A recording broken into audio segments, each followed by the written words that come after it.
जय श्री कृष्णा।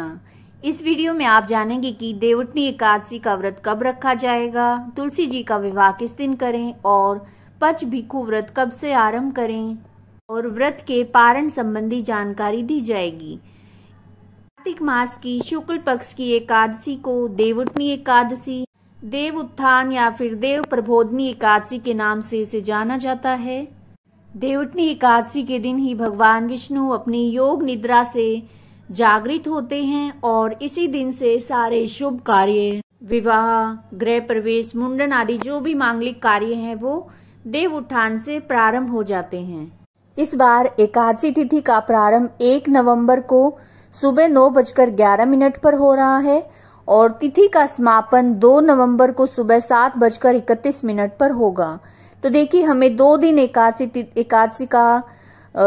तिथि मिल रही है, तो ऐसे में 2 दिन एकादशी का व्रत रखा जाएगा। 1 नवंबर को जो एकादशी है वो 10वीं तिथि से युक्त एकादशी है। तो देखिए, शास्त्रों में ऐसा वर्णन है कि 10वीं तिथि से युक्त एकादशी का व्रत रखने से एकादशी व्रत का जो पुण्य है वो समाप्त हो जाता है। तो ऐसे में द्वादशी युक्त जो तिथि होती है, द्वादशी युक्त जो एकादशी का व्रत होता है, उस व्रत को धारण करना अति उत्तम माना जाता है। तो 2 नवंबर को सूर्योदयकालीन तिथि हमें मिल रही है और इसी दिन द्वादशी युक्त एकादशी है और द्वादशी तिथि 3 नवंबर को सुबह 5:07 पर समाप्त हो रही है और त्रयोदशी तिथि शुरू होगी।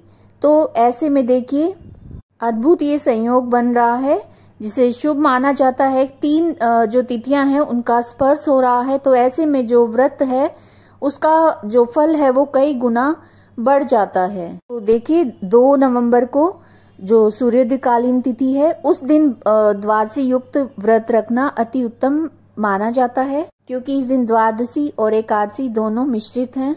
लेकिन जो देव उत्थान हम करते हैं, देव को जगाते हैं, वो हमें 1 नवंबर को ही करना है और तुलसी विवाह भी 1 नवंबर को ही है।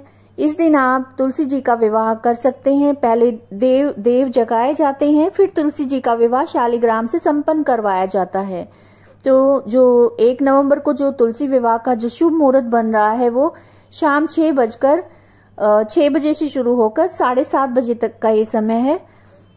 वैसे देखिए, जो तुलसी विवाह अगर किसी कारण से अगर जो एकादशी है, देवउठनी एकादशी है, अगर उस दिन नहीं कर पाते हैं तो एकादशी से लेकर जो पूर्णिमा तक का जो समय होता है उसके बीच में भी तुलसी विवाह कर सकते हैं। लेकिन 2 नवंबर को जो एकादशी और द्वादशी मिश्रित तिथि हमें प्राप्त हो रही है, लेकिन उस दिन रविवार पड़ रहा है और रविवार के दिन तुलसी जी को हाथ नहीं लगाते हैं, तो ऐसे में थोड़ा सा संशय पैदा हो जाता है।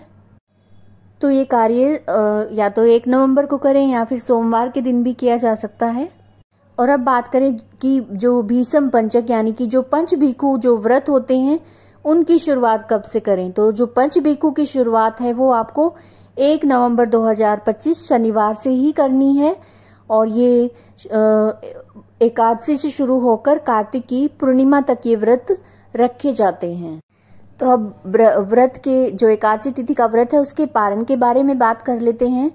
तो जो भक्त 1 नवंबर को व्रत रख रहे हैं वो 2 नवंबर को दोपहर 1:11 से 3:23 तक व्रत का पारण कर सकते हैं और जो भक्त 2 नवंबर को व्रत रख रहे हैं वो 3 नवंबर को 6:34 से 8:46 तक व्रत का पारण कर सकते हैं।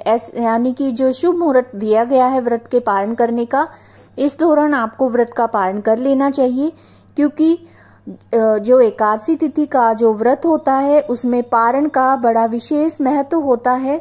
ऐसा माना जाता है कि शुभ मुहूर्त में अगर आप पारण करते हैं तभी आपको व्रत का पूर्ण फल प्राप्त होता है।